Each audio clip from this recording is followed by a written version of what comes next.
Today's show is brought to you by HomebrewSupply.com. Homebrew Supply is your one-stop shop for brew day ingredients, recipes, equipment, and more. Take advantage of everyday low pricing and everyday flat rate shipping only at HomebrewSupply.com. Go to HomebrewSupply.com right now and use our promo code HHH to get 5% off your order. HomebrewSupply.com. Let us help make your brew day better.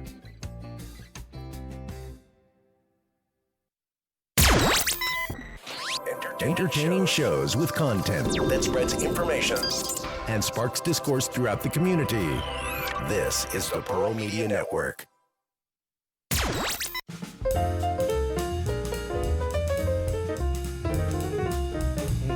Oh my goodness, here we go. This is episode number 200 live on Facebook. It was going to be live on Facebook. It was going to be live on YouTube simultaneously. But I don't know if you had heard, Joe, we had some bandwidth issues over here. Just a little bit. I was noticing, I was tuned in a little bit on yesterday. And just a little bit of problems. So we're working past it. So right now, the live cast is only on our Homebrew Happy Hour Facebook page, facebook.com/Homebrew Happy Hour. Thank you for joining us. Episode number 200 live. We haven't done a live show since episode 100. Yeah. Which... Oh, James, you weren't on that one, were you? Nope, I had to miss it. He was on the live, the only other live one. The only other live one we did, which was... the Brew Day. Was that episode 5? No, what was it? No, we went to your house and did an episode live. We did, so we've done like 3 or 4, haven't we? Yeah, because was it 150th episode? I think that is when you came over to my house. I love the fact that, we didn't want dogs in here except for the really old one. Yes. He hasn't moved for 6 hours, and as soon as we started the podcast, he walked over here. I just noticed that. Thanks, Cafe. What are you going to say to him, though? He's ancient. Oh, no. We are so excited to be here, episode 200 with y'all. 200, woohoo! 200. Pop the fireworks. Yeah, we are. Cheers, everyone. Yeah, cheers. We've been brewing all day. By we, I mean James and Todd have been brewing all day. I've been cleaning all day. Let me go to the brew cam. Look at that multi-shot that I got going. Oh, isn't that fancy? That is cool. Isn't that fancy? So the boil's going. We're about to pitch. Yeah. I need to measure out 3 ounces of hops. Right, throw in hops. About to throw in the first I guess we got a scale. edition. You do have a scale, right? I do have a scale, yeah. Okay. Of course he has a I'm scale. going to have to go get it, though. Oh, is it outside? Yeah. Yeah, I'll get it. Yeah, I'm going to mute you so we don't have to hear your weird noises from the warehouse. We've been having a great... If you're a member of our Patreon, then you've probably already seen that we've been doing the live brew day from... here at the barn. We've been going since what, James? 9? 9. But then we started the brew day. We were able actually earlier than 9, but the live was 9. You're right. Well, no, the live was like 10:30 because of the internet issues. So it's Cafe. Did he walk over there? Yeah, no, that's hanging out hilarious. Such a good dog. I looked at the camera and I realized that it didn't probably. Oh no, look great. James! Yes. This is the perfect. It could have been worse. Yeah, this is the perfect brew day live episode 200 that we could do. Just people sometimes will write into us thinking like, have you ever had a brew day mishap? Have you ever had anything go on? Yeah, try filming a podcast, brewing, everything at the same time, try not to have something going wrong. It's good. It wasn't that bad. Yeah, That's pretty minimal. No, it was minimal. We got a little rough. You are unmuted. You missed the fun. What happened? The boil over. Not bad one, at least. Josh caught it. It's good that you're looking this way. Is this still going live on Facebook? Yeah, we're live. Oh, no. Oh, you've got a camera right on it. Nice. Yeah, I do. That's what I saw it peeking up, and I was like, You want to open the hops? that doesn't look right. Oh, and in the background. No, Olivia, you could be there. No, you're good. If you were watching our live brew day, we have Olivia Hernandez with us. She was a brewer at Guadalupe. You can come say hi in the microphone. It's okay. Yeah, something a little bigger. We've been having a real good time. Not. I mean, this is a reloading scale, so it's not going to be easy to do this. We have not just shenanigans lined up for today. I actually have, guys. I just don't know if it'll go any. Nobody listens to me ever. Oh, James is listening to me. We have a couple of questions. Okay. We have a lot to go over, and we have people wrote in. They sent us voicemails, and they wrote in, giving us feedback. The unfortunate thing is with the voicemail, Y'all don't have headphones on. I'm just now realizing you won't be able to hear it. I'm gonna like I'll read I'll read the transcript. Yeah, I like it when you play the voicemail. I know, and I wish That's I could have. super cool. I wish I could have had it to where y'all could hear it. Proper plan. What is it, Todd? Proper prior planning prevents piss poor performance. And on my annual review, you wrote piss poor performance. While the cleanup is going on, I'd like to show.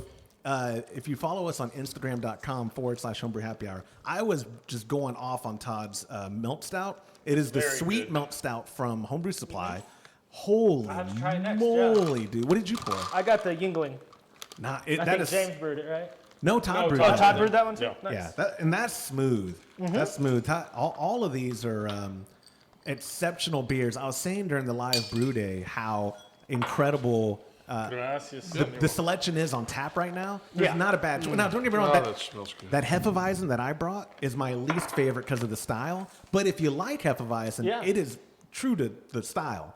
It is as Hefeweizen as you can be, and I'll just leave it at that. And then the James Brown Lager, is that the one that I tried yesterday? Yeah. Nice. That turned out really good, too. I just checked the chat. Someone, before I had noticed it, they go, boil over. Thanks for watching That's out for hilarious. us, guys. Yeah, thanks for one. Thanks for This having is my reloading skill. Next time I'm reloading with somebody, they're going to be like, "What's the green stuff?" on the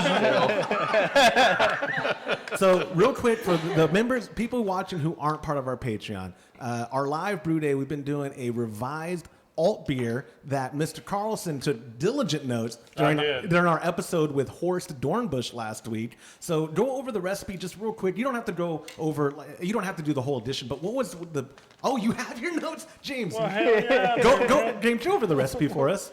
Okay, so this was the one that we submitted our true to style to him, and he made some suggestions, and we took it to heart. So we're doing a 16-gallon batch. It's actually, the efficiency's up, so it's going to end up about a 17-gallon batch. But basically, the mix is as follows. 45% Pilsner malt, 35% light Munich malt, 8% Cara Munich 3, 10% Cara Pils, and then 1% Karafa 1. Now, the Karafa 1 is 350 Lovey Bond. Say that. Is that 350 or 340? Yeah, that's the dehusked. Yeah, so it's a debittered malt. Right. But you just want to make sure if you're going to put that's what gives it the color. The majority of the color.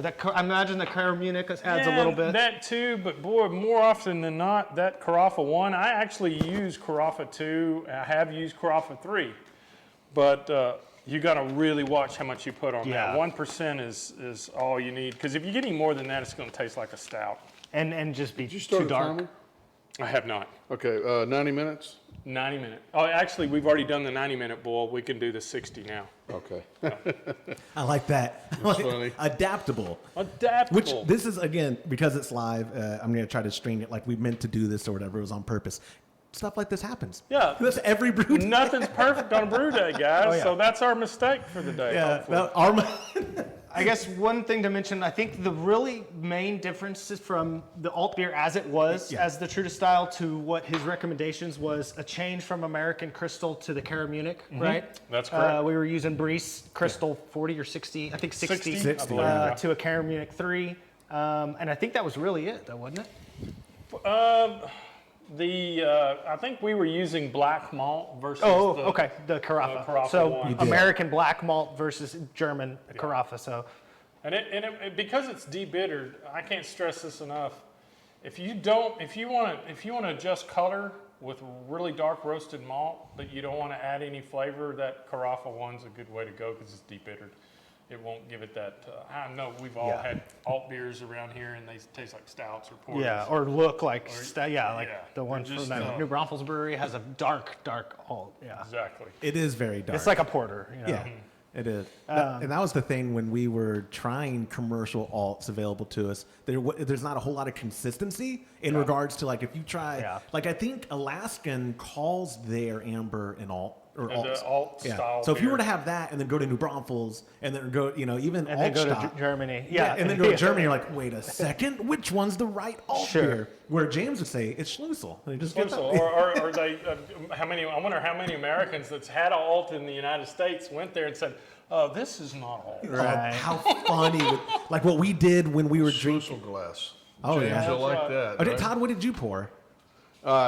We all poured the same thing, but it wasn't planned. Yeah, we got Yingling I on think tap. my He did thought was I'm going to start fantastic out job. light. Easy drinking. Yeah. Yeah, I not already- quite Hefeweizen light, but yeah. I got that done during lunch. I moved on. This is all I'm drinking tonight, I believe. No, the Oktoberfest, I'll switch back and forth. Because the Oktoberfest, James, you killed it on that Oktoberfest.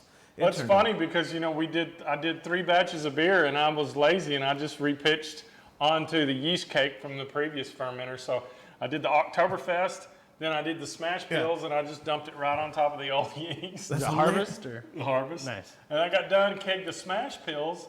The same day I brewed the James Brown lager and dumped it right back on top, and it finished out in about a week. Yeah, and by the way, speaking of harvest, That's I like that. I like that imperial hat, my friend. Oh my goodness! Yeah, and I got the shirt on too. so. Which, you're about to unbutton. about the Batman it or Well, Superman he had to think if he was Imperial Man. Todd. It started changing right before the episode, and he was like, "Why don't we just do it shirtless?" So I saw No. Facebook Live would cut Nine. that quick. That's hilarious. You can't do that. Why? Because it's offensive. Look at y'all's bodies. Episode 200, like I said, I do have a couple questions from listeners. Before that, first off, today's October. Oh, I mean, it's October the 2nd. It's 2 days in October. That's crazy to me. Yeah. So I remembered I had to inject into the notes real quick that we have the October recipe kit already decided. Drum roll. It's the alt beer that we're brewing right now. Ta-da! Like Just got the yeast in today. Just got For the all yeast the in. Patreon members. We're sending out, Kaiser. Yes. We're going out with Imperial Kaiser. I know we can address that because Horst, he hasn't homebrewed in a while, he told us. Yeah. And his experience, because Y yeast has been around forever. And not dogging him. We love Y yeast. Y yeast is a great yeast company. The 1007 he recommended, we talked to him and we told him about the Kaiser strain. And it's after talking with Imperial and him, it was deemed an adequate substitution. It's basically the same. It's basically the same. It is the same thing. It is the same thing. So we, with more cell count, I believe, is the main difference. That because Yeah. Imperial patched their pouches Yeah. with 200 billion. I need to get what are the marketing words they want me to say? It's about the numbers. Yeah. It's about the numbers. Twice baby. the amount. I mean, yeah. Twice Then the why amount, yeah. why you stand white? And line? I know people are going to ask before we wrap up the show, how many pouches? What is the batch size that we're brewing, and how many pouches are we pitching? So it's 17. We'll In between probably end up 16 with a and little 17. over 17 when we Yeah. finish the boil, and we're pitching 4 pouches. So, which is probably more than we need for this particular recipe, but that's okay. Yeah, but that style doesn't require any stressed yeast to produce off flavors like you would on some styles. But I think attenuation is important. We need to get it fermented out and get it clean and fermented. And lower temperature fermentations, we typically try and pitch just a little bit more. A lot of times they go a little lower and slower, especially lagers. I know this is technically an ale, but lagers in general, it's better to have more yeast cell counts than you typically will with an ale. Right. That's true, and it's treated more like a lager than it is a Right. ale. It is. It's kind of a different. It's a very unique recipe. Yeah. It's kind of. We've talked about it before. It's kind of like the reverse of the. What is the beer in San Francisco? Oh, the steam beer. Anchor, It's yeah. kind of like Anchor, California Common. Yeah. Yeah. Which again, we haven't brewed that in a while. That would be real nice. Oh, we haven't. I love that beer. Yeah, I haven't brewed an ESB forever too. I'm kind of in the mood for. Yeah, that would be Y'all good for haven't. ESB. I don't want to lie. Didn't y'all last brew an ESB when y'all did the Cooler Brew video? That was exactly what it was. One of the best homebrews It was one of the I've best- ever had. I was well, and that's funny you say that because I was going to say with Todd's beer specifically, you were part of that one too. The ESB comes to mind in my top 3. This one just shot to the top. This Malt Stout is ridiculous. I mean, it's probably just the recipe. Lorena, I'm assuming, with Brewer's friend, was probably her recipe. I'm pretty sure she's responsible for that. Yeah, I'm sure the brewer had nothing to do with it. No, correct, exactly. She takes full responsibility for what you're drinking. I don't think this guy's had a bad batch. He hasn't in a long time. I mean, I've y'all had a can't bad say that batch. about me. yeah, no, you can't say that. I've definitely had bad batches. Yeah, jokes on y'all. That's not actually a Hefeweizen. That's the Kolsch I brewed. Suckers. Sucker. Did you see, Joe, the artwork? So we didn't have a name because the brown lager was basically just a leftover. Right. And I so did see the James Brown. so- Yeah, that's so I great. put a picture The only fear I have is later tonight when we do our after hours. after hours that people are going to get tired of us singing. I feel good. He's got some other hits. We can mix That's them right. up. And I got the guitar, and I just brought back. I had I like living in America. That's a good one. Have y'all seen that interview he did? It gets a bunch of hits because he's like he's just unhinged on this interview, yeah. but it's great. It's at the news station, and he either just gets out of jail or something, and he's like, I feel good. Yeah, it's good. I tried to find a ridiculous quote of his to put up there, so I've been knocked down a few times. Felt good for a beer.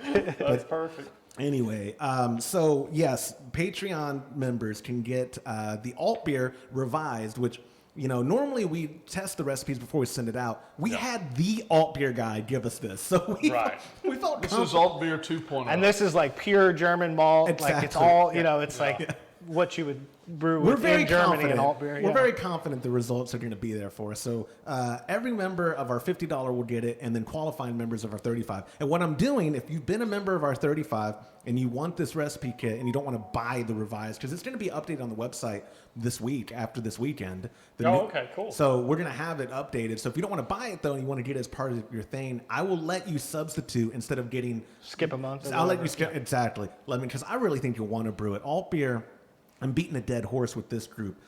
It's so underappreciated, especially when you do it Everybody ought to brew right. and try one. You really should. And if your batch doesn't Underrepresented too. underrepresented, it is. I go on and on about Kolsch, and mainly because I have easy access to Kolsch. And Kolsch is incredible, and I love it. I mean, look at my shirt.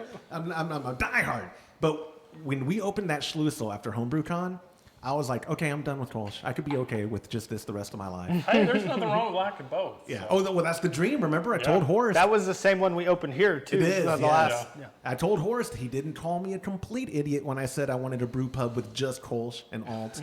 He didn't say it was a good idea, but he didn't say I'm an idiot. Well, he was from Dusseldorf. He was like, that's a lot of beers for one brew pub. That's good. So yes, if you could go to patreon.com/homebrew happy hour for more details. And like Todd was saying about the Homebrew Happy after hours that we're talking about doing tonight, every member of our Patreon has access to our private Facebook group. It's called Homebrew Happy Hour Super Duper Secret Club to keep out the riffraff so they can't find it.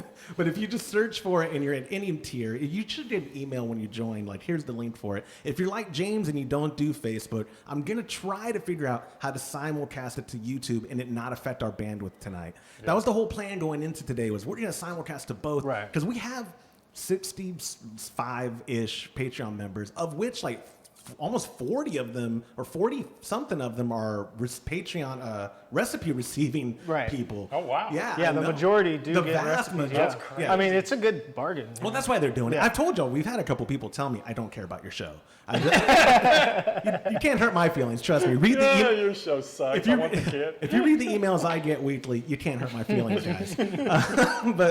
But yeah, patreon.com/homebrew happy hour, the new and revised true to style alt beer, because that's what we're doing. We're updating the true to there's style. nothing wrong with change. No, yeah. Change is good. Well, and it's funny because it's not always so public on our end, but you guys, Joe and James specifically, y'all tweak recipes when y'all are brewing them for testing almost every brew day. Yeah. It was like, right, like there's frequently there are times. I think Todd is pretty. He's our almost like a constant where he wants to brew it just as it is, and I like. It's good to have that around.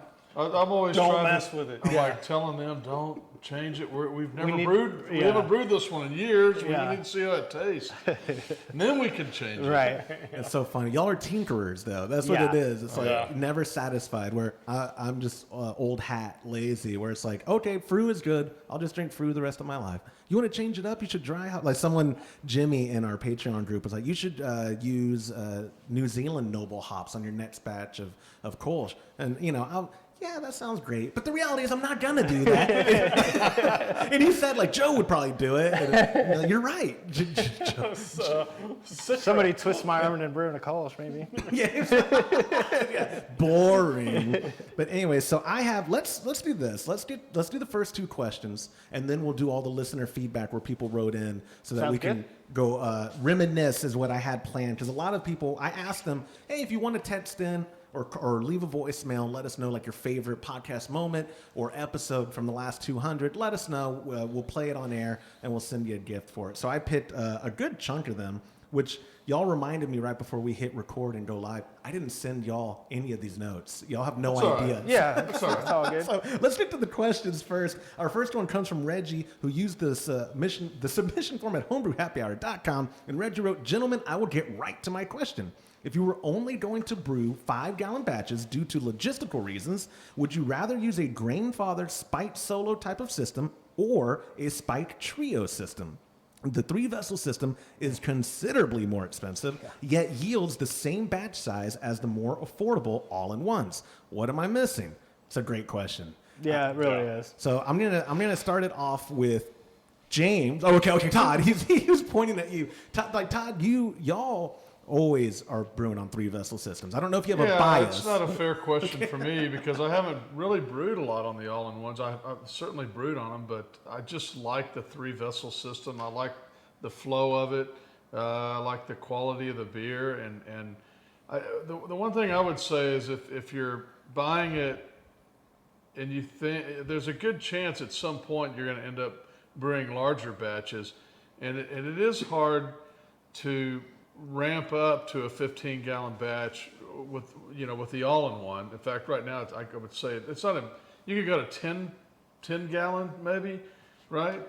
The spike is a 10-gallon. They have as low as 5 and up to the Nano, which is a barrel. Well, I'm talking for the about single vessel. Oh, for single. Yeah, Oh, yeah, pardon me. They're 5. grandfather. Yep. Yeah, so 10-gallon, but if you think you're going to brew larger and larger batches, on that 3-vessel that brews 5-gallon, you would learn the process and get extremely comfortable with the process. So that's the one advantage I would see to it. But I mean, I think you hit the nail right on the head. You learn more.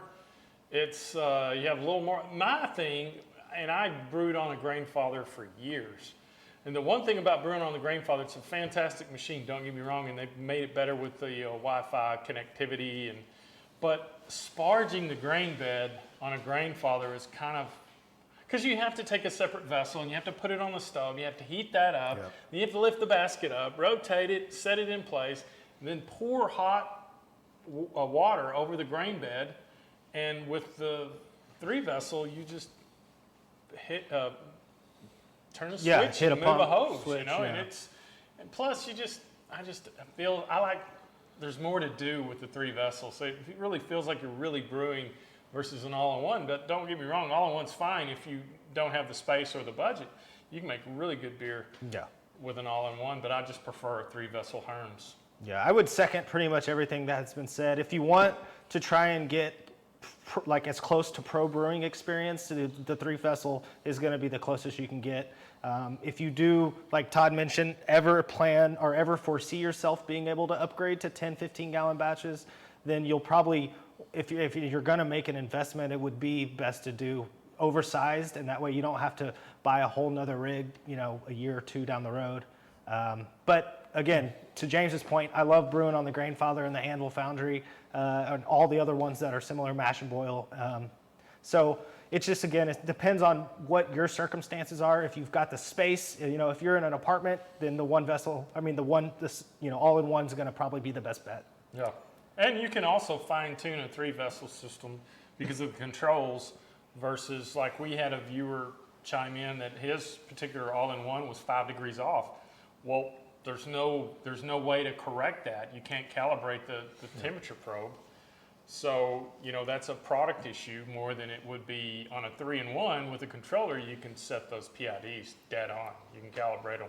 Right. And so you can tweak and you can fine tune a 3-vessel a lot easier than you can all in one. And I will say, I understand the hesitation to want to jump to a 3-vessel if for the same size batches, mainly because like a mash and boil without a pump, because they still sell them. What is that? Like $300. It's like Yeah, $300. $299, Something like that. That's nothing. Yeah. It's crazy. That's crazy cheap. And the Robo Brew. I mean, compared to 3,000. Well, that's what I mean. Yeah, when you're comparing, like, I think, what is the Spike Solo start at? 15? That's a good question. 1,500? I'm not sure. Yeah, something Right. around They're there. in the thousands. It's in the thousands. And then their trio The system. 3-vessel is what I was saying. Yeah, you're their gonna be 3-vessel is like $4,000 for Something the like 5-gallon that. Yeah. one. It's a lot of bread. Right. But like James was saying, I think they appeal.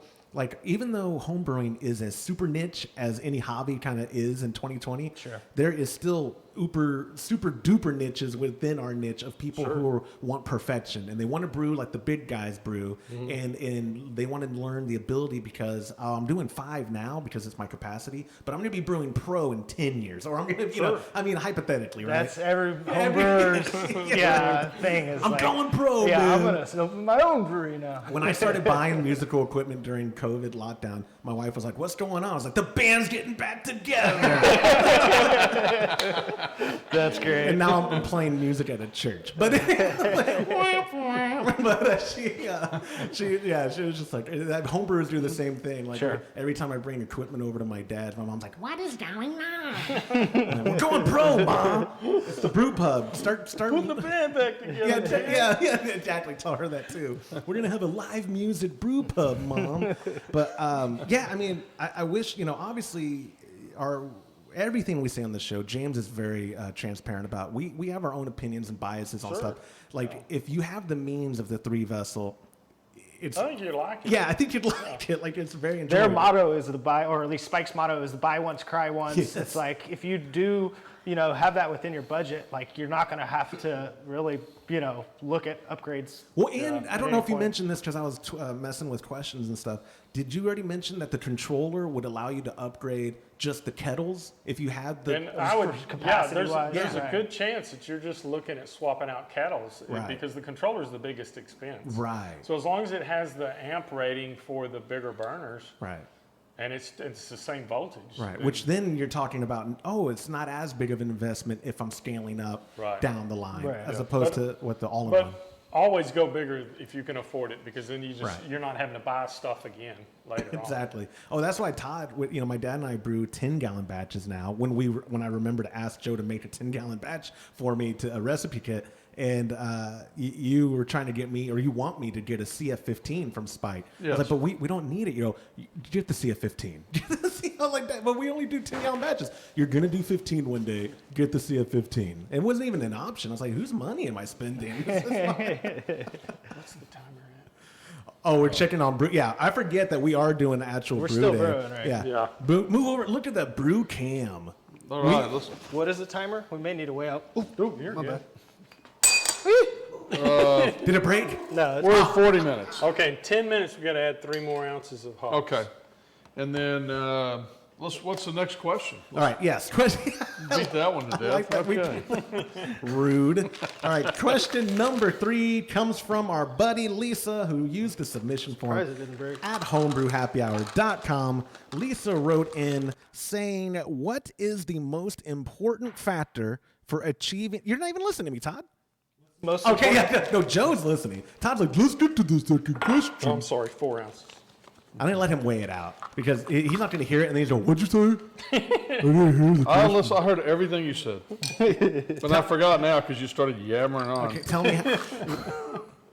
Okay. What is the most important factor for achieving ideal mouthfeel and head retention? I always thought it was carbonation, but I don't actually know. Lisa, that's my answer all the time. I don't actually know. Joe, you're the man that I always call. Yeah, I would say a lot of that is from the malts.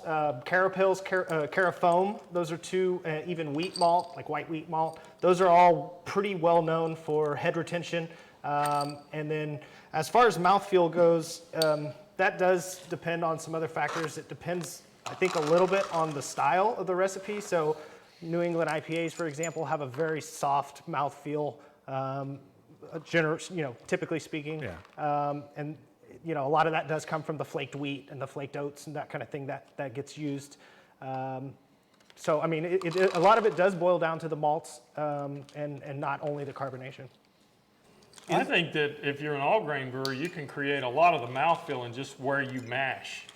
If you want to mash in the beta range, you're not going to get near as much body than you would with the alpha range.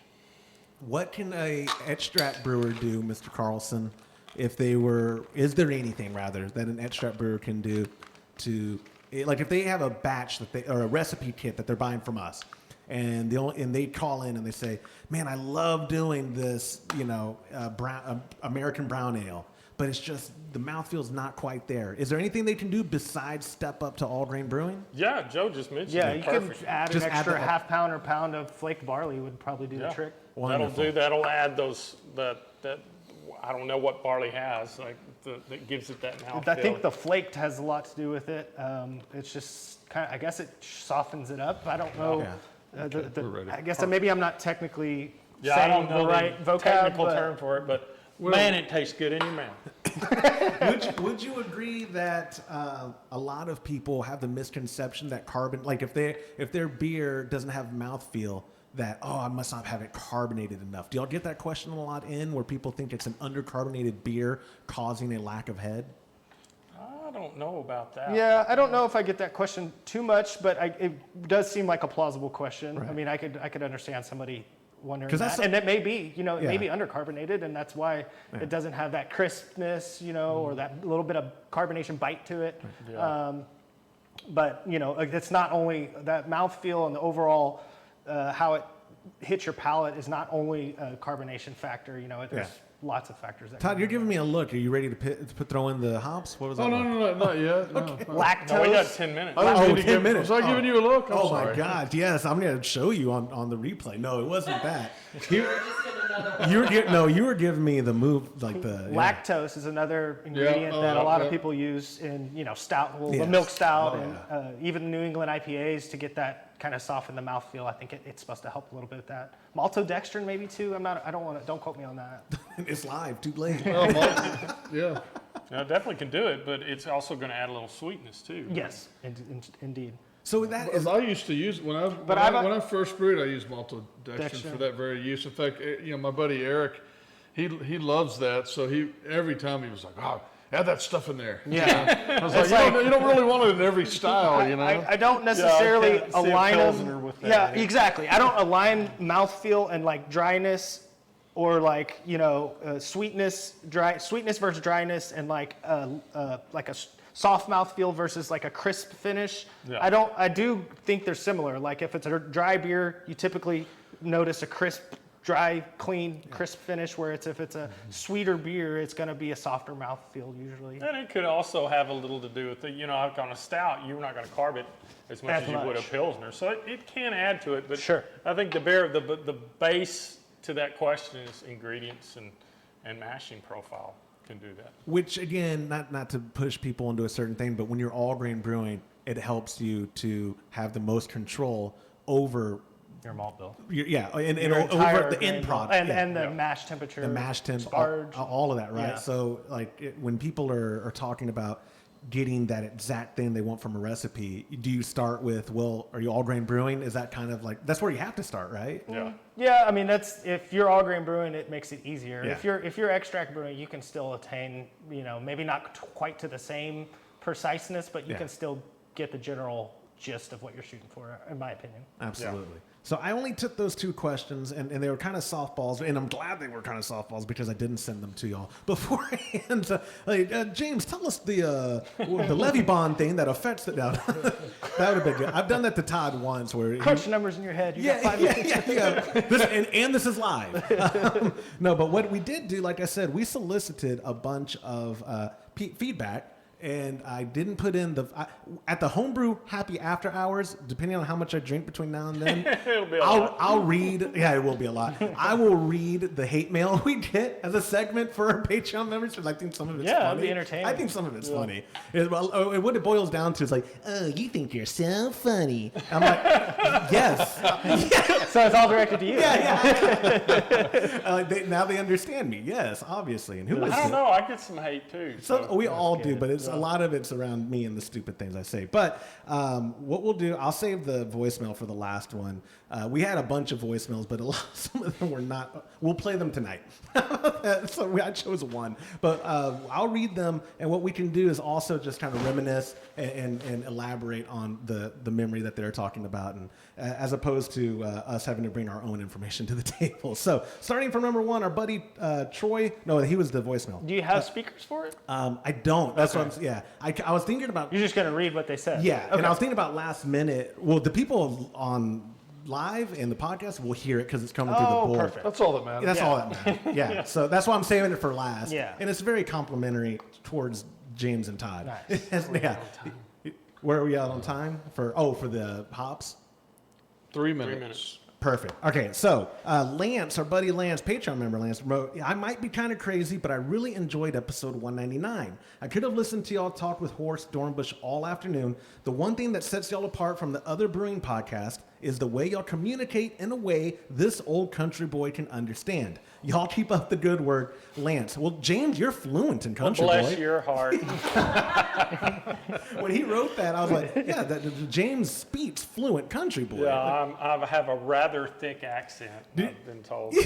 I can understand it really well too. I do too, and I don't notice it until we're out of state at other conferences and other people point it out. Like this memory brings back one of my favorite memories. James and I went to CDC. Mr. Burns took us there in DC in 2017, I think, or 18. Yeah. It was 17 or 18 in DC, and the CBC, pardon me, Craft Brewers Conference, and we're standing in line for the Smithsonian kickoff. It was at the Natural History Museum.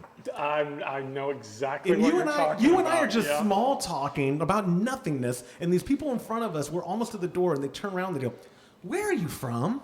And or something to that effect. And I was like, "Oh, I'm from the Austin area." No, not you. Where are you from? And they point right at James. And he was like, well, "I'm from Sweetwater or whatever." Yeah. And they were just like, "Huh, that accent."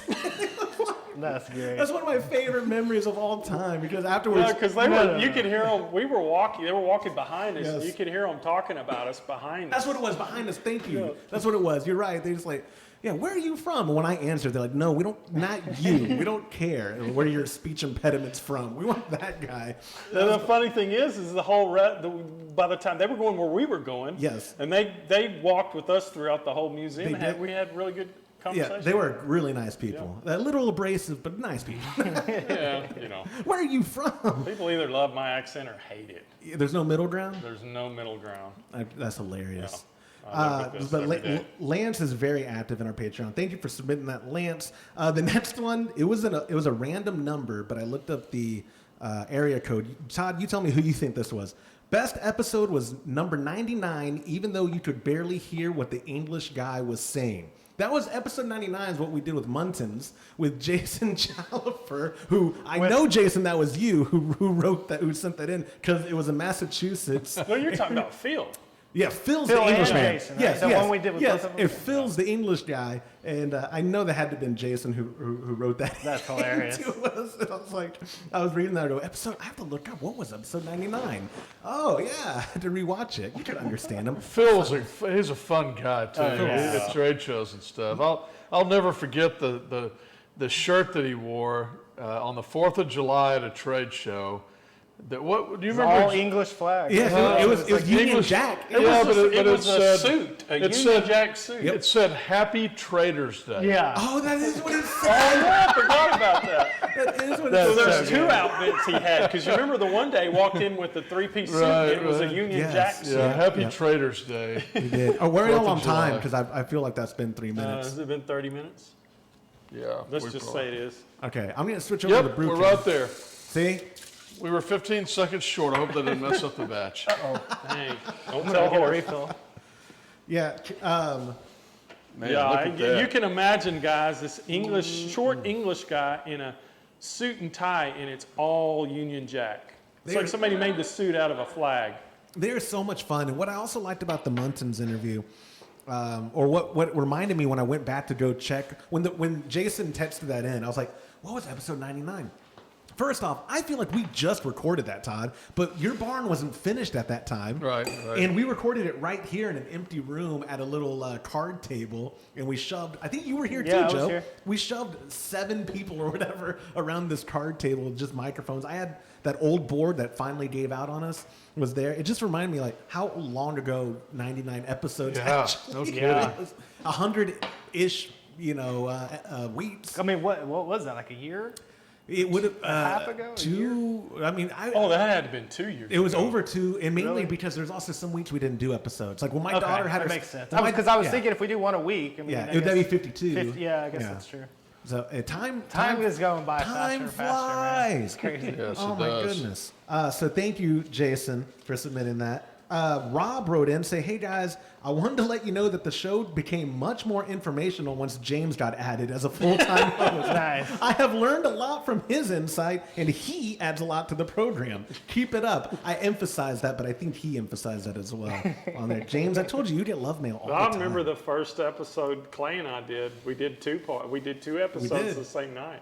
It was the most fun. We were drinking sours that we, night. we did Oh. try some sour that I remember that. I feel the same way about them today that I did that night. Where actually one he tried and I was being very cordial. I was like, that's not the worst thing I've ever put in my mouth. And In fact, that was October of 2015. no, I know. I was just saying because it wasn't long after that Todd just kind of baited you in. Get that look off your face. I know where you're going with that. What? I know what you're doing. Stop So, it. well, our audience was the one that. That's why I cracked up. Hold on. Let me check the chat real quick. Nobody else said anything. Our audience started cracking up I in the gotta background. I gotta watch what I say. Yes, James is actually, and I give him all the credit, and I have before many times. You're the reason why we continued doing the show because once you came on full time at C. Becker, Yeah. you told Todd I wasn't there, and you're like, why don't you do the podcast anymore? You should do the podcast. And Todd called me because I was still freelancing That's for true. Todd. Hey, why did we stop doing the Yeah. podcast? That's exactly what he did, and I made up something like, "Oh, you got real busy. too busy. You got busy, Mr. Burns." And then He we was busy because He we really were was driving busy. back and forth. Gosh. Oh, the transition from that, Dallas. and how long was that? Like 9 months of y'all doing? A no, year. A year, you're right. Full year, A full yeah. year of y'all going back and forth between. Well, we Or didn't for necessarily him. go, but yeah. Because I didn't start going there till December of 2015. I was. Oh, that's He right. wanted me at Keg Connection so I could learn. the ropes. Yeah. I remember that. But yeah, y'all had a nice apartment too. That's a great memory I have yeah. of my history with this company. Yeah, Emily loved You that weren't with apartment. us at that time. No, That's right. that was right when I was starting with Homebrew Supply in San Marcos, actually. No way. August of 2015 is when I started there. I think. Oh wow. Wow. Man, I didn't realize too that I forgot Homebrew Supply had been around as long as they'd been. It'd been a couple years, right? Mm-hmm. Before. I think 2 or 3 before Before Todd. the acquisition. It was so funny too, Todd, when that acquisition happened. People think we're bigger than we are. And then, like, I remember being on Homebrew Talk and people being like, oh, Keg Connection's acquiring Homebrew Bought a Supply. bunch of stuff from Keg Connection. They're great. Yeah, but they also like, oh, that's a huge merger. As if it was like the InBev Yeah. buying out Northern Yeah. Brewer. And it's like, y'all should meet Todd. Yeah. Microsoft buys. Yeah, in the Wall Street Journal as a blurb because Todd begged them to write it. It said, Keg Connection acquiring. Right. I had to buy an ad. You had to buy the ad to be in the Wall Street Journal. But yeah, we are so grateful that Mr. Carlson has joined us. Oh, I'm full-time. proud to be here. Next one, Jonathan from Rhode Island texted in, congratulations on 200 episodes. I might be the only person who has listened to every episode, and you fellas have come a long way. Funny enough, you used to drink more on the show than you do now. Maybe bring that back. I've learned. Well, here we go. Well, what do you know? Hey, okay, I'm gonna tear the veil down a little. When we started the show, we've always called it Homebrew Happy Hour, but it's always only been 25 to 30 minute long, especially the early ones. They Yeah. weren't long at all. So Todd was like, in the beginning, well, because I was producing it in person, so I come up here. He says, "Well, why don't we just drink for the last half hour?" And we'll say that's what we're doing. We'll record it. Just, yeah. But then it got to a point to where we were recording for convenience early mornings or whatever, so we weren't drinking at all. But Todd would wink at me, be like, he'd talk to the microphone. Now is the time to go drink. You know, like I'm on the other microphone, like, oh yeah, sure. It's not 9 in the morning. Go drink. We have not drank on the show in a long time while we're recording. Yeah. But now we made it a point to do recipe recaps, so we have a show devoted to drinking. Yes. So it's the Nothing best. wrong with that. It's the best of both. So thank you for the congratulations, Jonathan. Moving on, Lawrence texted in, my favorite episode was your interview with Jim Miller. I am a massive MMA fan and used to watch Jim back in the day, and I still follow his career. You need to have him back on now that you do video episodes. I loved interviewing that. That was that's one of my favorite ones. Was that before video episodes? That was before video. We always did the interviews over Google. Before strict only video. Right. Well, we do audio and video too, but we've always used some kind of video format to record the show, but we never published the video and until episode 99 or 100. It was episode 100 when we started doing video. Yeah, that's because that was at your house. That's right. And so after that is when we decided we're going to, which, by the way, I'm so glad we did because our video audience is growing. And I think people, a show like this, it adds value, especially with like a brew day, right? How boring would this be if we were doing an audio podcast brew day? Right. Here, let me put them, it'd be ASMR. Here's the microphone over the boiling wort. Do you hear that? So the video stuff added a lot of value. I would love to hit up Jim. My only complaint, and I don't think Jim... I was going to get a water bottle. Yeah. And there's one over there, so I could... There you go. Yeah, this was the episode with Jim. It's just he had a He didn't realize what he was doing. And that is after one of that episode. And there's been some that we've done before where not everyone has headphones on, kind of like right now. But y'all all know better. Yeah. Where people, if you don't hear your own voice, you start doing stuff and you don't realize the mic is picking it up. Sure. And that's what happened with Jim. And he's Jim. And he's Jim freaking Miller. I'm gonna tell him, hey Jim, can you stop? He'll drive down. Throw that water ball out, man. He'll drive down from Jersey, kick my ass, take over the podcast. I wish I'd have known more at the time. I would have said, if you squeeze that water ball one more time, Josh is going to kick your ass. Yeah. Josh just told me if you She's going to do I forget what episode it was. It was like episode 40 or so. It was years ago. And we mentioned about him retiring. He's like, maybe soon or whatever. He's still fighting in the UFC. Nice. He's still a perennial top guy. Yeah. It's nuts to me. That's And crazy. He's Wow. my age. You're getting old, Jim. But I would love to have him back on the show. I think he has Lyme disease, and I don't think his drinking is as I mean, I think he's changed his drinking habits to try to accommodate combating that. But my ideal situation would be to have him come stay at the barn, have a whole brew day weekend, and then train. I think that would be the best. I want to make it happen, so maybe my people will talk to his people, meaning I'm going to beg him through email. But What's training? Wrestling, like aggressive cuddling. So yes, thank you, Lawrence. I agree. Jim, I'll pass on that. Jim was one of my favorite episodes too. Jacob from California wrote in, hands down, the best podcast you guys have on YouTube is the interview with Horst Dornbush. He is incredible. You should have him on as a regular on the show. He would make a great addition with James and Todd. Winky emoji. I think. I think he's saying I'm replaced. No, you could be technical you can still director. produce. Oh, okay, you're right. I would actually. behind the scenes. You know, we had a question, not on for this one, but people asked, on the videos y'all produce, like the how-tos, how come you're never in it? And obviously my canned answer is like, because I don't know what I'm doing or whatever. But the real answer is because someone has to manage the equipment. Someone's behind the Someone camera. has to be behind the camera. That's not me. And I don't trust Todd. There's a video of Todd. I left my equipment here one time. Don't laugh, you jerk. I left my equipment here because Todd said, no one's going to touch it. Just leave it. It'll be fine. He sent me that video.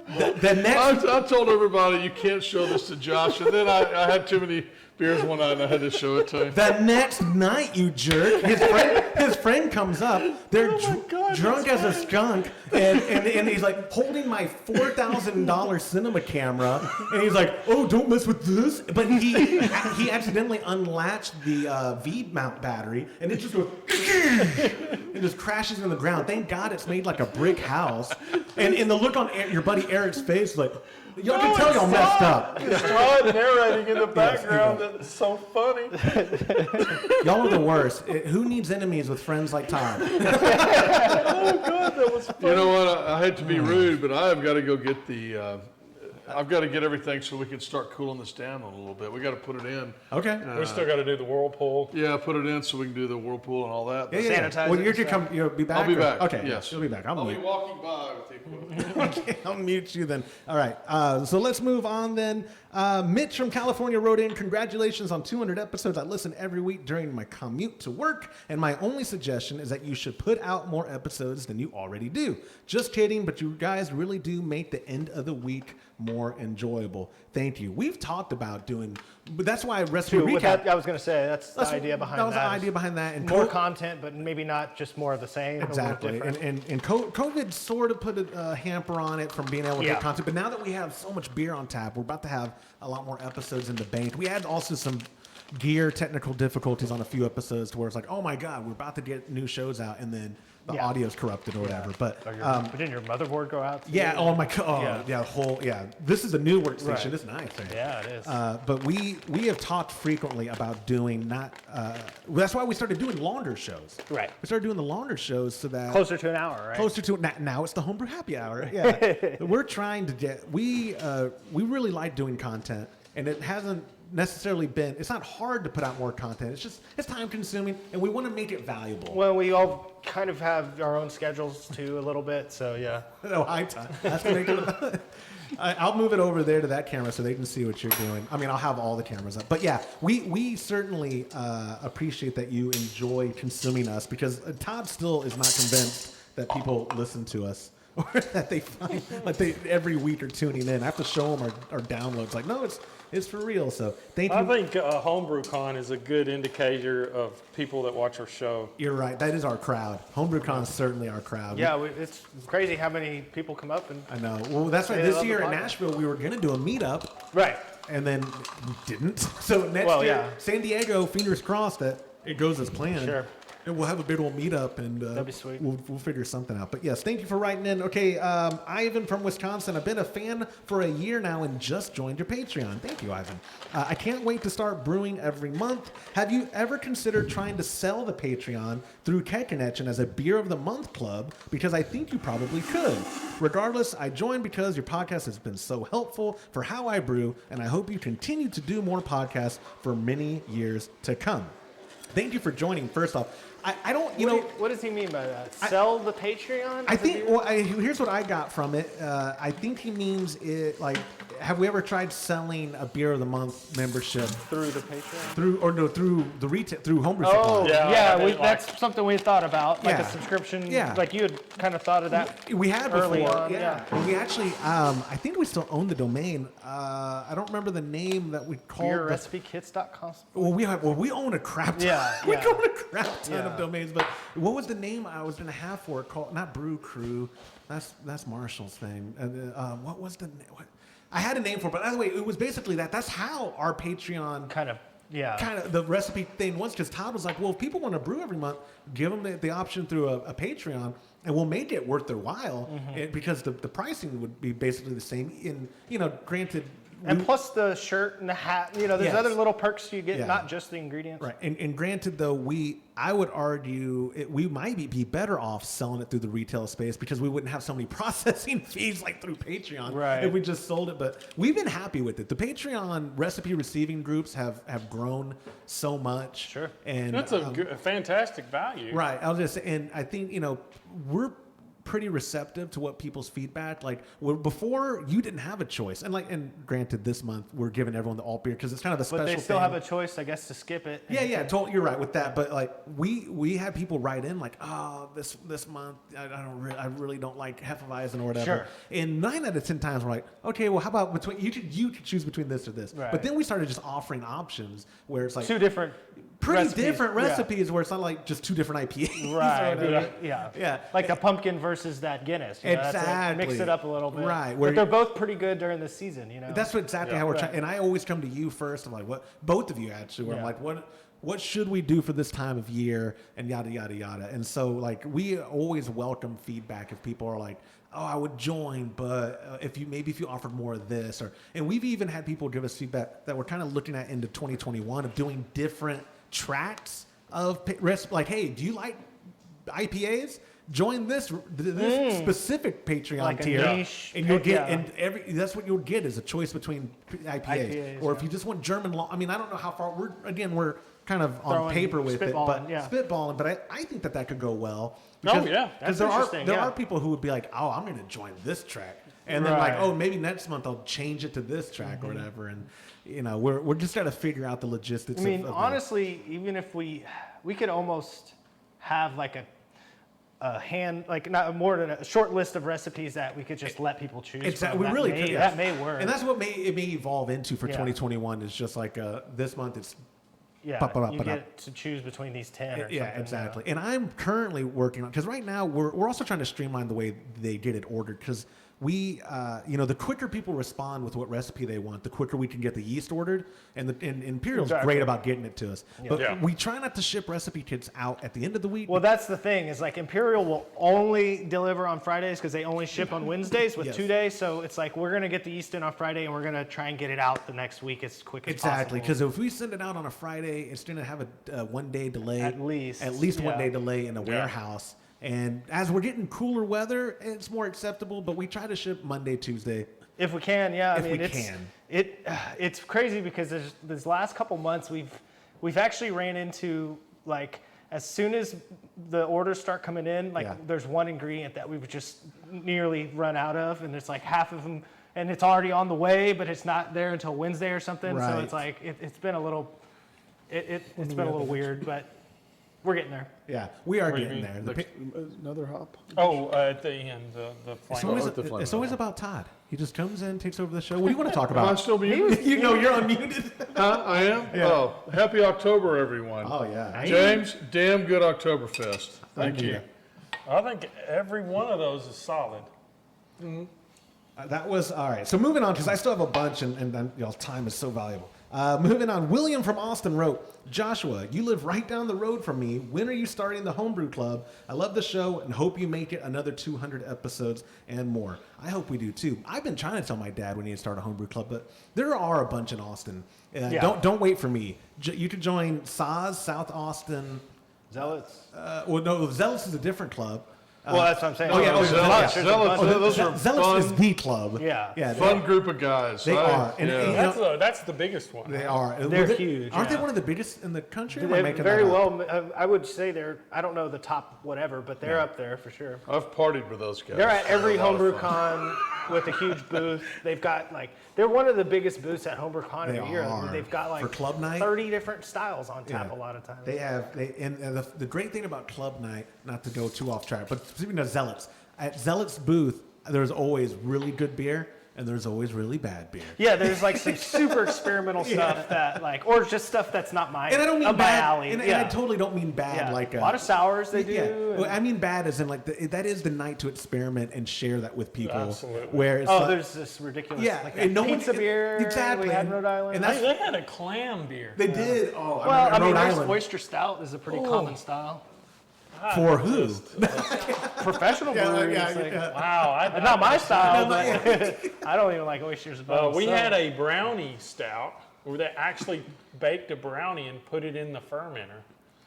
Remember that? I don't remember. Was that? I think it was New Braunfels. New Braunfels Brewery did they cut up Snickers and little mini Snickers. Really? And dry Snickered a beer. I can't remember what beer it was. I'm trying to think of what was. My old roommate's little brother worked there for a while. There was a beer, guys, that we had, I think in Portland, that was the worst beer ever made. Do you remember what was that style?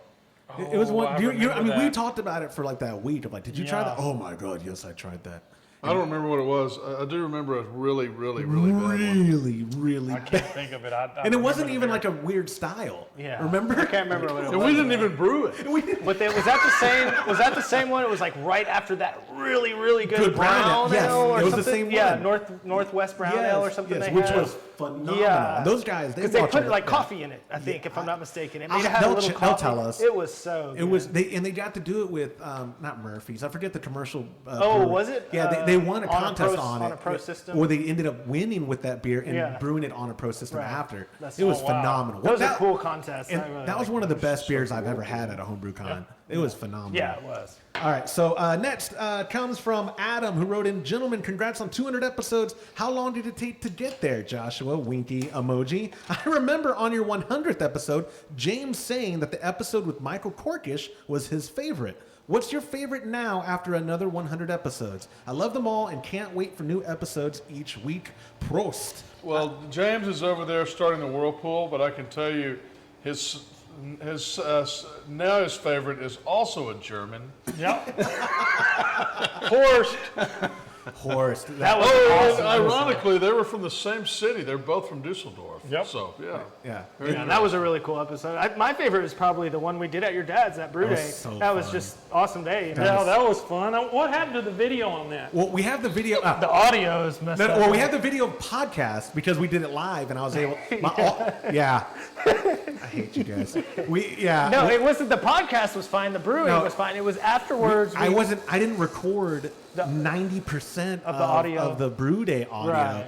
And so y'all are talking, and I'm talking into a mic, and it's not picking up nothing anything. coming through. Because But the live part we did was fine. and I was able to save it through Facebook Yeah, Live. it was the actual Have it brew Yeah. session after. It was so embarrassing. When I have equipment failures, It feels bad. I feel so. Well, that's why going back to like what I was saying about how someone has to be behind the gear. Yeah. Because when I try to be too involved in Something goes wrong, in the front, yeah. well, I'm not monitoring it right. Right. So it's like, oh no, It's easy for something to go wrong. it Yeah. totally is easy, and I'm It's like and I'm a schmuck, so it doesn't help. Hey, before I get to the next thing, what are you guys? What are y'all working on? Yeah, we're trying to get the whirlpool. Oh, the Pump, in is. little slow pump sounds I like. guess it doesn't. I know what it is. This should be the output, and that should be Okay. the input.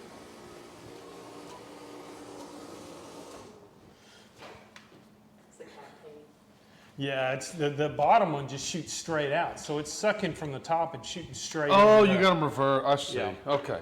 Hey, while y'all are doing that, I'm gonna keep reading, so we're not a 2-hour happy hour. Sure. All right, next one. Oh, Todd. Hola from Mexico. Many congratulations on your 200th episode. I want to know when you will do the show in Spanish. Ha ha, Javier. And he wrote ha ha with the J's. He probably doesn't realize Todd's fluent. So Todd, ¿cuándo haremos el podcast en español? La próxima. El próximo. El problema es, Jaime no habla No español habla nada. anything. Yeah, Jaime, es un problema. Yeah, big problem. Same here. Yeah, I thought you spoke some. Yeah, very, very Okay, little. yeah. You understand it though, right? Very little.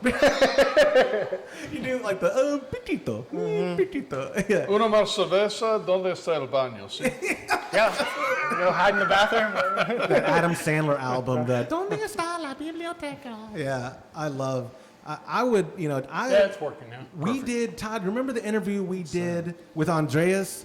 just James, you were there too. Y'all remember? At a That was at convention? that was at HomebrewCon in Baltimore. Mm-hmm. We weren't showing. We were just walking, and we met a really cool guy from. that's nice. Oh no, Todd. What's the name? Where was he from? Querétaro? Where was? Querétaro. Yeah, and you've been there.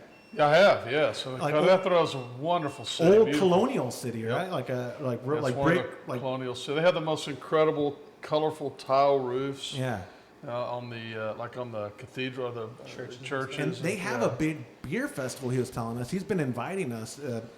We never. Is that made in it down Mexico? there. Yes. Nice. Yeah. In Querétaro, he was like, "Oh, it's a small town, but what is it? Like 1 million people live in Querétaro?" It's a big, yeah, it's a pretty big city. But Even when I went there. I guess though, I mean, compared to like Mexico Baltimore. or compared to Mexico Yeah. City. Oh, sure. Yeah. How many people live in Mexico City? it's like 25 million 20-something people or million. something. Exactly. Yeah, that's one of the most densely populated cities in the world, isn't Yeah, it? well, we looked it up the other day, not from Mexico City, but I forgot Todd was talking about some city, and it turns out Tokyo is the most populated. Absolutely. That would make without a sense. It was like doubt. 100 By a Or mile. like the most like per square mile. It was- basically. I don't remember how they measured. It was. I think it was by number. It was like 127 million. Yeah, they take into how many people per square foot is in a yeah. given area. It's a lot of It's- people Yeah. on And that you island. would think it would be some city I mean, in that's China, but that's the it's- thing. It's an island like it's so small that's Where do you go? Yeah, Yeah. exactly. But They're yes. like that's their architecture and their whole culture is based around that kind of. Javier, here's what we'll do in 2021. Todd, we'll get a guest that's Spanish speaking only, and we'll do one episode, and then I'll have subtitles in English. Okay. Yeah, there you go. And then we'll get one from Japan. And then we'll do one. I don't speak any Japanese. I don't When speak the bull's done. Okay. All right, we got a couple more, and then I'll play the voicemail, and we'll wrap this thing up, and we'll continue the brew day again. Just to remind everyone watching this fun extravaganza we're doing right now live, you can keep up with what we're doing the rest of today because we're kind of just making it a whole celebration on our Homebrew Happy Hour Super Duper Secret Club on Facebook. When you join the Patreon, I'll send you the link so that you get access to it, and you can watch us do. It's where we also do our live Q&As. It's where we also post stuff first. We do polls on there, just general information, general banter, and people have, I think, enjoyed it because they bring their questions to it. And I know they're not asking me, so you're on it. I try. You do great. Yeah, you're on it. Zach, funny enough, he's been on there. Zach has been helping out a lot, especially on the gear stuff. Because Todd kind of dropped off the face of social media earth. He used to be. I don't blame him. I don't blame him either. It's nasty world out there. On It is. social media. But the Homebrew Happy Hour Super Duper Secret Club is great. Yeah, So- that's true. And then later tonight, we're having a debate as well, right? Yeah. Well, shirts versus skins. I think the presidential debate. I think the presidential debate would be more entertaining if it was shirts and skins. Right. That's all I'm saying. But anyway, all right. So Gosh, I don't think so. two more memories. just skins. Yeah, just.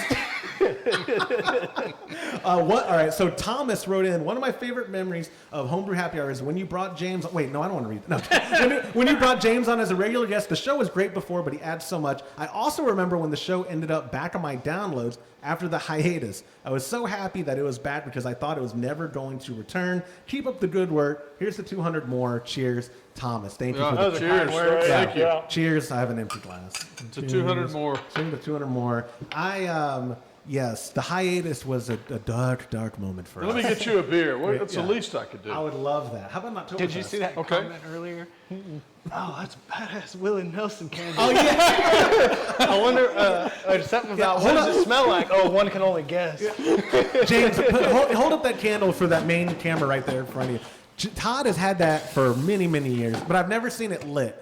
Maybe tonight we'll It light looks it. like it's burnt a little. Oh, I've never. Yeah. Yeah. As long as he's had it, that is. Yeah. We need to. My kids lit it a while back. I was saving it for the day. Oh, I bet, yeah. Poor Willie. Don't say that. In 2020, we can't lose him. No, I didn't say it was going to be this year. Don't say. No, Oktoberfest. Oh, shoot. Chug it. What is that? I don't mind. See, I told you, that is evidence, live footage, that he doesn't listen to me when I talk. He said, "What do you? Let me get you a beer." Sure, Oktoberfest. That sounds great. Pours me a smash pills. That's what I'm drinking, actually. It's pretty good. It's got a creamy mouthfeel too. I should have known better than to do you a favor.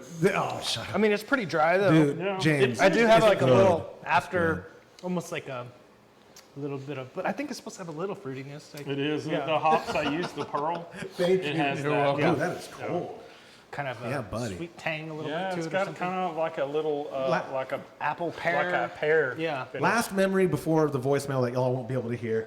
Hey, Josh and crew, I have a large number of favorite moments from the past podcast episode, but this is something I've wondered for a while. Do you or James or Todd ever get legitimately mad at each other? Is there any situation where that's happened? I know y'all get mad, especially you when he's talking to me, and mainly at Todd on occasion, but has there ever been any serious altercation between the three musketeers? You work in such close proximity, that's why I'm curious. Cheers. Oh my God. Never between all three of us. Yeah. No. it's- Not that I can remember. We've Yes, had lots of beer down us, and Yeah. Now, there have been altercations between two of us at the same time. Oh my God, you don't even know. You don't even know. I have 12 years and 9 months of pent up aggression, I right? think we had one last night, didn't we, at some point during the cleanup? We But, did. Hey, I have to say one thing. Josh, I worked alongside him, but I'm going to give him the credit because he worked from 7 till 9:45 getting ready for this. He's only talking about PM, 7 p.m. to 9:45. I thought you meant AM. Oh shit, that's a long time. He worked from 7 a.m. till 9:45 p.m. last night. I did. And he skipped both of his naps. I did. Both of them. I didn't even boot up the PlayStation once yesterday. Nope. He worked his butt off. He really did. He goes straight to bed. I have, in a serious answer, as a podcast, I don't think we've ever, like when we're out as the show, now as working for Todd, especially in the early years, I was a bit disappointment sometimes. And Todd, when you're working out of your home, which was Todd's backyard, and you're the only employee, I think it's easier to lose your cool on a person rather than the corporate setting we are now. Oh, right. Yeah. There's just so much professionalism now that. Yeah, but I can honestly say, we get annoyed, especially the long trips. I know I get under Todd's skin when we're together for more than 7 days. I mean, really more than 3 days. Does not take 7 days. When we were in Germany, just the two of us, there was one night where he was like, dude, I've had enough of you. And I was like, what, are you my wife? What the hell? That's annoying. But no, I can't think of a time that we've ever had. We get along amazingly well. We all really enjoy being with each other. And it's been a great run. Josh, people give you a really hard time. What? Even just from the comments today. But Josh works his butt off for this show. He does a fabulous job. Yeah, you can't imagine how far he's come to as far as equipment and knowledge. No and I mean, just everything. I think it's so professional now. It looks so good. And, kudos to you. You do a wonderful job. Yeah, and not just on the podcast, like the other content that we put out too. I think obviously, we're putting out value because we also want people to trust us and choose us as the retail stuff. Yeah. But we making content is legitimately the most fun I think we all have with our job. On other facets of his job, though, there's some issues. We shouldn't go into that. Well, where do you want to start? This is about the podcast. Episode 201 can be about my work history. I admit it. Yeah, Todd would come back into town because he had a full-time job when I was working for him. And the sales guy, Ben, was a full-time student, remember? And so Ben, as quick as possible, tried to teach me how to fulfill orders. Either there was some miscommunication, either on his end or my listening. But either way, I wasn't doing we were sending out a ton of 2-keg faucet fridge kits. And Todd, you didn't realize there were 2 faucets in there. No, sometimes I messed up. Like the first week, Todd came in and he goes, "We had a lot of interesting emails this week, and it looks like you did all these orders." Yes, I did. And he was like, "Oh yeah." Well, before you get too excited, it was so embarrassing. And I think he gave me not an ultimatum, but you're like, "Well, what are we gonna have to do for you to not screw up?" I'm like, "That's a good question." I've been working on that now. Like, whoa, I don't know about that. But okay, that is too deep. All right, Troy from Mississippi sent us this voicemail. I'm gonna play it, and unfortunately y'all can't hear it, but everyone else can. Hey Todd, James, and Joshua. This is Troy over in Mississippi. Just wanted to leave you a voicemail for your 200th episode. I was trying to think of the best episode, my favorite one, and I was thinking maybe that 8 or 9 month hiatus where there were no episodes, or I was going to choose that time that Todd won a bet against Josh. But there were so many to choose from. So, all sarcasm aside, I really appreciate what you guys do. Love to listen to you guys. And unlike some of the podcasts I've listened to, you don't make us feel like an idiot if we don't have the same opinion that you guys may have, or don't do things the exact same way that you guys do it. Again, I appreciate all you guys do. Learned a ton from you guys, and look forward to what the next 200 or 300 episodes have. As long as Todd doesn't get tired of you, Josh. As long as Todd doesn't get tired of you. Again, appreciate you guys. Thanks. That's one of the reasons I included his is because it sums up my favorite positive feedback that we get. Basically, that we understand our limitations. We don't try to talk above our knowledge. We're not splitting an atom. We all have terrible poker faces. We can't oh, do you really believe it? No, I don't. But also that's our favorite kind of feedback to get. Yeah. It's just like we try not to have a shtick. We really are trying to be genuine with the information, and also to not lead people down unrealistic expectations of what we can offer them, right? Yeah. We're home brewers. We're not pro brewers. Exactly. So, we love to brew beer. We love beer in general, yes. And I would say that we struggle every time we brew. Yes. Even though we've brewed a lot. We were joking about it earlier today. I don't think we've ever brewed a batch of beer when we didn't have an issue of some sort, whether it was mechanical or equipment-wise or mental farts. Usually it has to do with me forgetting to do something. Or me. I'm just any of us. Yeah, totally. And we captured that on video. So right? I forgot to put the false bottom in for the 300th time today. He did. And I've only brewed 200 tons on the system, but and luckily it was just at the water stage. So I was able to transfer it over and put it back in. A little over 17 gallons. Cool. Beautiful. So with all that, yes, so you can follow the fun. Let me show the brew cam. We're going to be wrapping up Brew Day here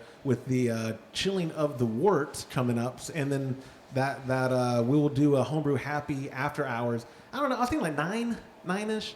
I don't know. Really? We're going to wait that late? Okay. Okay, maybe 7. 9? I don't. Okay, you're staying here.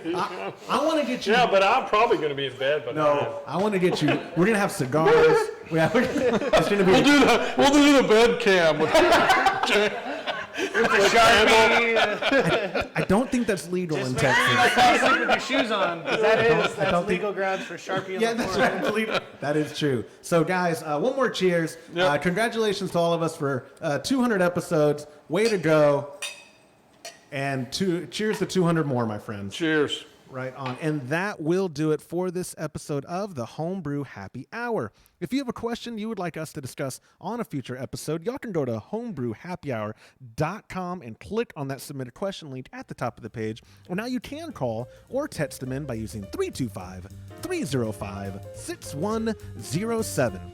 Thank you to our show sponsor, homebrewsupply.com, for supporting us and the homebrewing community. You can go to homebrewsupply.com, use our promo code HHH, and you'll get 5% off your order. On behalf of Todd Burns, James Carlson, Joe Ermis, and the Pearl Media Network, I'm Joshua Stubing. Thank you for listening.